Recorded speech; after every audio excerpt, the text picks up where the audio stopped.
Selamat menyaksikan semuanya. Kita lihat bersama cerita tentang perang Puputan yang akan dikemas oleh anak-anak didik kita yang luar biasa di depan panggung saat ini.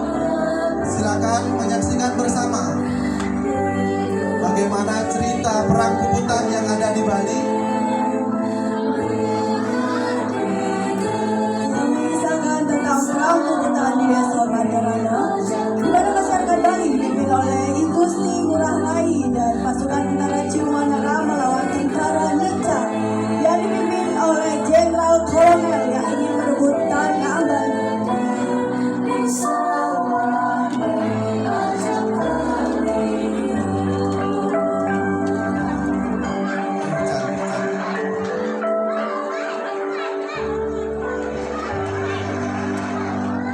Pada suatu hari, di Pantai Sanur, masyarakat beraktivitas seperti biasa. Beberapa nelayan terlihat sedang menurunkan jangkar. Ada pula yang sedang merapikan jalan. Terlihat pula pedagang ikan sibuk menata dagangannya sembari melayani pembeli. Tiba-tiba terlihat dari kejauhan kapal nikah sedang mendarat ke arah pantai. Beberapa orang lalu bergegas meninggalkan aktivitasnya untuk pergi ke Puri Carangsari dan menemui I Gusti Ngurah Rai dan melaporkan apa yang mereka lihat. Pak Gusti! Pak Gusti! Pak menemukan kapal ikan dengan kepada sana. Ini ada Pak Gusti! Baiklah, akan kupanggil Wisnu dan pasukannya untuk menghadang. Ampun ya Gusti! Senjata kita cuma segini. Kunapin Ki Gusti! Oke, Bro Wisnu. Sepertinya kita harus mencari bantuan persenjataan. Pada hari itu juga berangkatlah mereka ke Surabaya untuk memperoleh senjata. Setibanya di Surabaya, mereka pun langsung menuju ke gudang persenjataan. Mereka pun bertemu dengan rekan-rekan yang bersedia membantu memberikan senjata untuk I Gusti Ngurah Rai dan pasukannya. Setelah mengucapkan terima kasih, I Gusti Ngurah Rai dan pasukannya bergegas kembali ke Bali. Ternyata di perjalanan, Syarma Wisnu melihat patroli pasukan nikah di Ketapang. Gusti! Gusti! Gusti! Saya melihat ada pasukan nikah datang. Siapkan senjata, kita serang mereka. Oke Kak! Oke Kak! Oke Kak! Oke Kak! Aduh, mau diserang. Terjadilah pertemuan yang sangat sengit antara pasukan I Gusti Ngurah Rai dan Nika. Akhirnya pertempuran di Ketapang itu dimenangkan oleh pasukan I Gusti Ngurah Rai. Dan dengan kemenangan itu, pasukan I Gusti Ngurah Rai kembali melanjutkan perjalanan mereka ke Bali. Setibanya di Bali, I Gusti Ngurah Rai dan pasukannya kembali ke daerah masing-masing. I Gusti Ngurah Rai kembali ke Puri Carangsari untuk menemui istrinya yang bernama Desa Putugari. Istriku tersayang, aku harus melanjutkan perjuangan ini. Kau pergilah tinggal di Puri Satria, tinggal bersama kakakku. Baiklah suamiku, aku akan selalu mendoakanmu. Setelah mengantarkan istrinya ke Puri Satria, I Gusti Ngurah Rai melanjutkan perjalanannya ke Puri Kesiman. Ia pun bertemu dengan Syarma Wisnu dan tokoh perjuangan lainnya. Apa yang harus kami lakukan? Kami siap Gusti! Syarma Wisnu, siapkan pasukan dan persenjataan. Kita serang mereka secara gerilya. Siap laksanakan Gusti! Oke gas! Oke gas! Oke gas! Sedangkan di lain tempat, di markas Belanda, Jenderal Kolonel Koloni sedang menyusun rencana. Ia berencana membujuk I Gusti Ngurah Rai agar mau bekerja sama. Kita harus mencari cara untuk bisa membujuk Ngurah Rai. Aku harus segera mengirim surat kepada Ngurah Rai agar dia mau bergabung kepada Nika. Karena kita akan membentuk negara Indonesia Timur di Sunda kecil ini. Kita ancam saja mereka, Jenderal. Jenderal Koloni mengirimkan surat melalui kurir kepada I Gusti Ngurah Rai.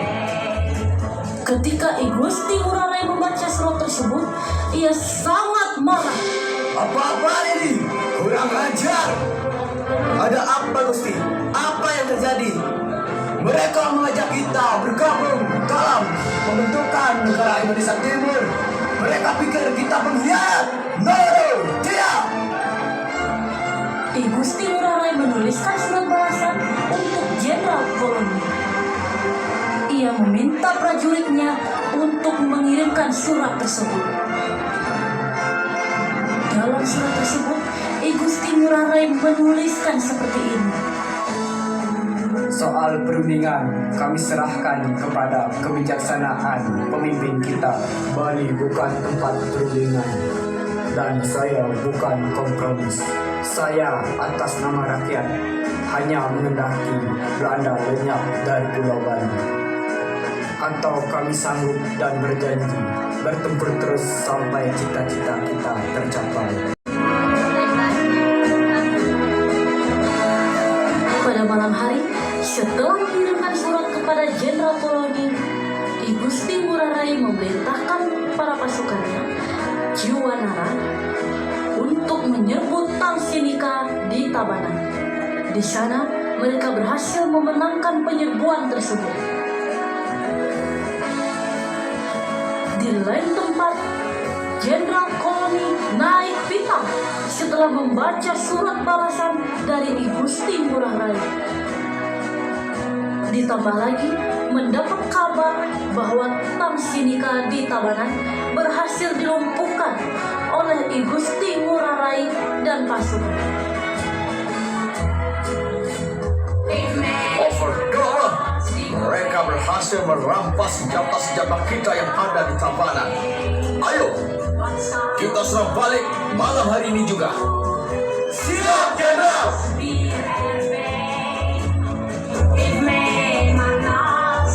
Sebelum melakukan long march ke Gunung Agung, I Gusti Ngurah Rai berbicara kepada istrinya.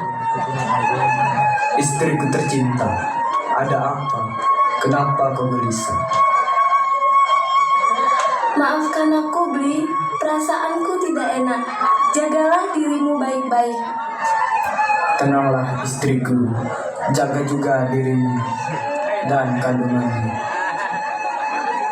Di tengah percakapan, dari luar terdengar seorang prajurit berteriak. Komandan! Komandan! Ada apa, prajurit? Anda menyerang ke Desa Marga, Komandan. Baiklah, siapkan pasukan sekarang juga. Siap, Komandan. Menang juga.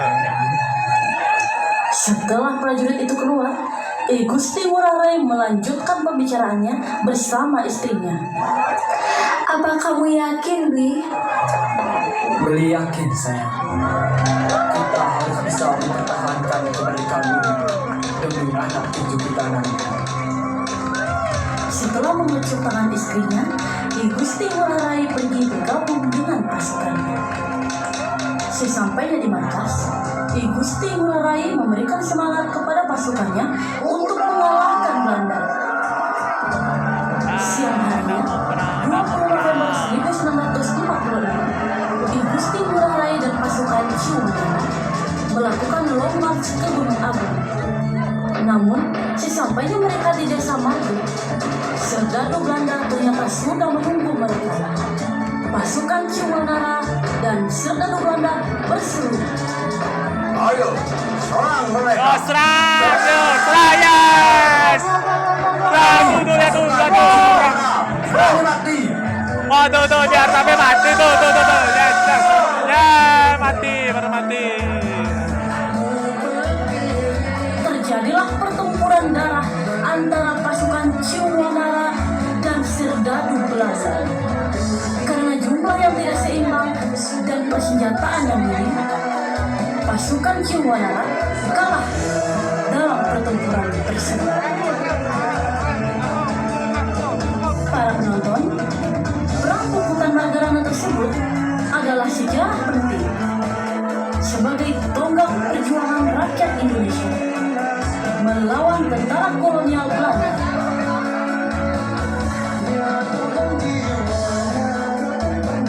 Diinformasikan untuk pengisi suara dalam drama Perang Puputan yaitu siswa-siswi tunanetra SMB Negeri 1 Denpasar.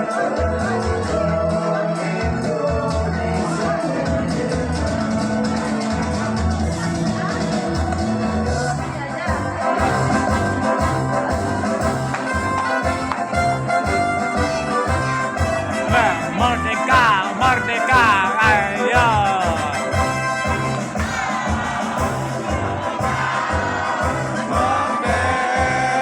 Yang benar, bangsa Indonesia, maju ke depan,